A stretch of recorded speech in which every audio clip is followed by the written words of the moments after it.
Hey Tappers!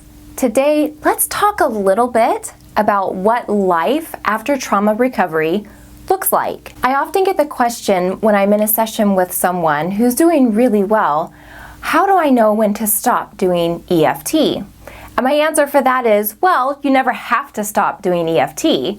The reason for that is because you never reach a point in your life where you're beyond feeling emotion, and that includes a negative emotion. When you have officially recovered from your trauma, something that it doesn't do is make you feel neutral all the time about disturbing things, particularly new ones. It also doesn't make you immune to falling into an old pattern. Just because you dug yourself out of the ditch doesn't mean you're suddenly immune to ever falling back into it. However, what it does do is it puts you back on neutral ground.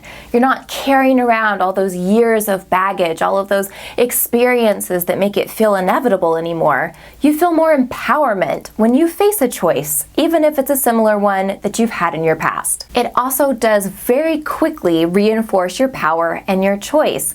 It comes more quickly to your mind. You remember, no, wait, this is different. I can do this now. I have this choice. I've experienced this success. That no longer has to be what I do. And it does give you the opportunity to choose out of developing future trauma.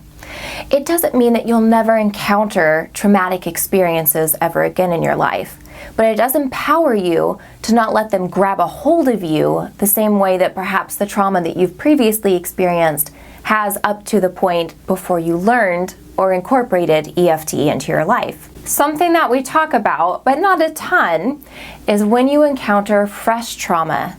There is a window in your brain of about 6 hours before it sets in permanently, and I say that with quotation marks because we know we can go back and address it, but it's not going to set into your brain as a trauma if you can address it within that window of time. So if you can get to a point to where you're able to tap on it, then even as early as the next day, you may be uncomfortable with it. It may disrupt you, it may still disturb you, but it's not going to feel viscerally traumatizing to you.